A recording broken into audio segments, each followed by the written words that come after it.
Are there any desires pulsing within you that are annoying? You know what that means. If you have desires that thrill you, it means you are on a close vibrational wavelength with them. So they are unfolding. There's no friction in your energy field. There's no resistance within you.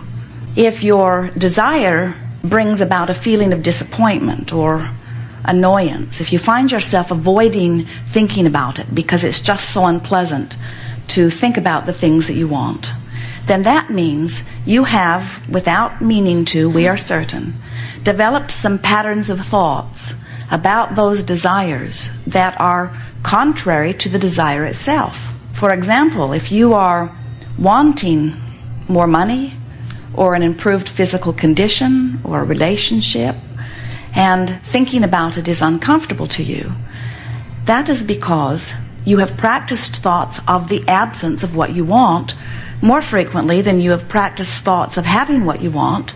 So when you think about the subject, it activates both the vibration of desire and the vibration that is practiced, and there is a sort of discord within you, like static on your radio. You need to tune it in a little closer. When you think about what you want and it is thrilling to you, that means that it is the next logical step for manifestations to begin to occur. When you think about what you want and it is annoying or frustrating or irritating, well, those lighter sensations like irritation and frustration mean you're not that far out of alignment, but you're far enough out of alignment that you're slowing it down. If you feel very strong negative emotion about something that you want, something like despair or even fear, or even on the border of rage and revenge, those stronger negative emotions mean that your vibrational pattern about a subject is quite far from what you really want. And what you really want cannot come to you as long as you are practicing those thoughts that bring forth that negative emotion. We want to help you to recognize the importance of what you are feeling, because what you are feeling is your personal indicator of your vibrational countenance, your vibrational mix, your vibrational state of being, but we like these words best of all, your vibrational point of attraction. You are the creator of your own experience, and everything is coming to you in absolute perfect response to the vibrations that you are offering.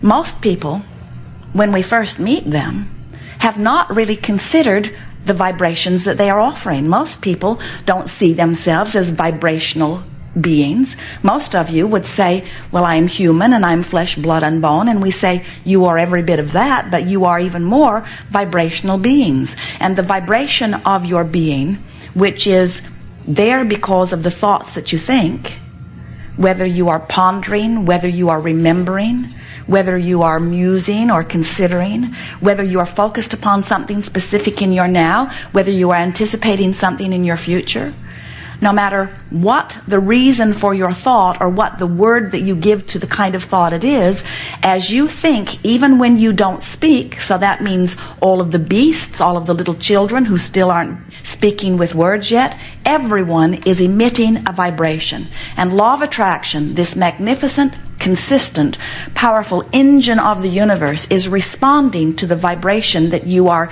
emitting, whether you know that you are emitting it or whether you know that the universe is responding or not. So, what you think and what you get are always a vibrational match on every subject. Now, we like to make it a little more user-friendly by saying to you, what you think and what you get and what you feel is always a vibrational match. Because when you begin to make the association between what you're thinking and feeling and getting, then you have deliberate creative control of your experience. You didn't come forth from non-physical into this environment intending to fix things that were broken. Because from your non-physical perspective before you got here, and even now from your non-physical perspective, you do not see this world or anything about it as broken. You see it as a diverse variety where every consciousness, every point of consciousness can focus and therefore create. You did not say, I see it as my job to go forth and get rid of something or other. Instead, you said, I see it as my job to go forth and through my experience, my exposure to the experience, I will naturally conclude my own preferences.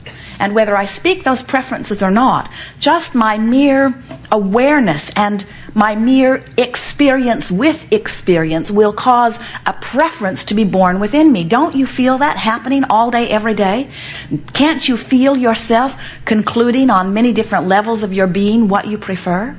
And what we want you to know that you might not remember, this is an important thing for you to remember, is that as those preferences happen within you, they are vibrationally understood. So when someone is rude to you, whether you call them on it or not, or whether you write in your diary, I wish people would be nicer to me, when someone is rude to you, that preference of being treated more nicely emanates from you. When you see something around the world that hurts your heart and you wish it were different, that wish is emitted from you vibrationally and source energy hears it. So you as an individual and you as mass consciousness are being heard on trillions of levels constantly. Even the cells of your body are emitting preference. The thing that we want so much for you to hear and remember is that when that asking occurs, an answering always comes every single time. When you ask, it is given without exception every single time. So that's where we come in. Sometimes you say, Abraham, it must not be true. It must not be true that when I ask it is given. Because there are a whole lot of things I know I am asking for clearly that aren't here. And we say, well, it isn't because they are not being given. If you are asking for things that you are not living, that are not manifesting fully in your experience, it can be for only one reason. You have vibrationally matched the absence of it more clearly than you have the presence of it. And that's easy to do, isn't it? If you've got a sickness in your body that you're noticing every day, that the doctors are pinpointing, that they've taken pictures of, they've given you a tag to tie on your toe. Oh, no, that's later. And you're observing it and feeling the discord and discomfort of it. That negative emotion that you are feeling is because you are giving your attention to something that you do not want. And giving your attention to it is, here's an important word, activating the vibration within you. So when you've activated something within your vibration that is different from what you want, the more you've practiced what you don't want, the more you activate what you don't want, and the more you disallow what you do want.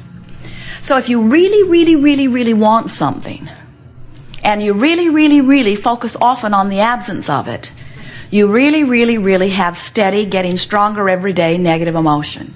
And if you keep that up, that negative emotion, which is this blessed indicator that lets you know your vibrational content, that negative emotion will become more emphatic. It will become a physical sensation. You might get a headache. You might get a kink in your neck. You might feel discomfort in your solar plexus. Your fingers might start aching. It shows up in all different parts of your body depending upon what the subject is and what your level of disallowance or resistance is. And so as you begin to play with the way you feel, not trying too hard to assign words to it, although in a gathering like this it is helpful if we pinpoint with words because it helps us focus similarly. But the important thing about getting into conscious awareness of your own emotional guidance is that you intend to do the best that you can do in this moment, to feel as good as you can feel in this moment, understanding that the slightest little vibrational difference will net you a slight or sometimes substantial difference in the way you feel, but more importantly, it changes your point of attraction. From a selfish standpoint, and let's face it, a selfish standpoint is the only standpoint you've got. In other words, you cannot help but perceive through eyes of self, and you cannot help but find preferences being born within you. And so when those preferences are born, you're getting a vibrational reading on them. And as you want to pay attention to the way you feel and do, and you want to feel the relief of moving up the emotional scale, your point of attraction is going to continue to shift. And the wonderful thing about that is, once you begin shifting up the emotional scale on a myriad of subjects, you begin practicing the art of allowing on a myriad of subjects. And then all of those things that you say you want that have not come to you yet begin to come into your experience. Right now, they're being held in vibrational escrow, just waiting for you to vibrationally catch up. We're not kidding. 3 steps to the creative process. Step 1, you ask. You do that. You've been doing it. You can't stop doing that. Step 2, source answers. Source does that. Never stops doing that. Step 3, you've got to get into vibrational alignment with what you're asking for. And so that's what moving up the emotional scale is all about. It's about you finally getting into vibrational alignment with the things that you've been asking for. When you become a vibrational match to them, they manifest in your experience. And about then, you have a whole new contrasting set of experiences which give you a whole new set of rockets of desires which are then held in vibrational escrow. In other words, you will never, ever, ever get it done. So our 2 wonderful sentences that we want you to write down and remember every day: you can't get it wrong and you never get it done. And the reason you can't get it wrong is because you never get it done. If you're standing in a place that feels wrong, you're launching all kinds of rockets, Source is answering all of those rockets. All you've got to do is find a way of releasing your resistance, and that which currently feels wrong will become right every time. Time to go to the beach. You have some things you want to talk about? We know you do. You will notice a very nice unfolding here. Sometimes the thing you want so much to talk about, you can't hear the answer from where you are. And so we will invite someone else to the chair to talk about it. You're much more likely, in fact, to hear the answer to your question if you're not sitting in the chair. Because you can't be in the vibration of asking for something and in the vibration of receiving the answer at the same time. Have you noticed? What's left undone? Hard to imagine anything, isn't it? You are understanding, we can feel you getting it, that you do create your own reality. Some of you know it and wish it were otherwise because you don't yet feel worthy of the choices. And some of you are believing it but not sure that you yet know how to do it. When we say to you that you create your own reality, we want you to understand that from our non-physical point of view, which is a very broad, clear view, we don't see things that we think you should be creating. And therefore, we're here coaxing you into getting on the bandwagon and getting on with what you're about. You don't create your own reality because it needs to be created. You create your own reality because you are a creator, and that's what you do. In other words, do you paint your pictures because they need to be painted? Or do you paint your pictures because it is joyful to paint them? Do you sing your songs because there are songs that need to be sung? Or do you sing your songs because it's satisfying to sing your songs? Do you give birth to your children because your children need to be born? Or do you give birth to your children because it is the inevitable consequence of being out here on the leading edge of thought? We want you to relax in all of this and recognize that there is not something broken that you're here to fix, and there's not something unfinished that you're here to finish. We are all eternal beings, and we are here with the singular intent of living the joyful beingness that we are.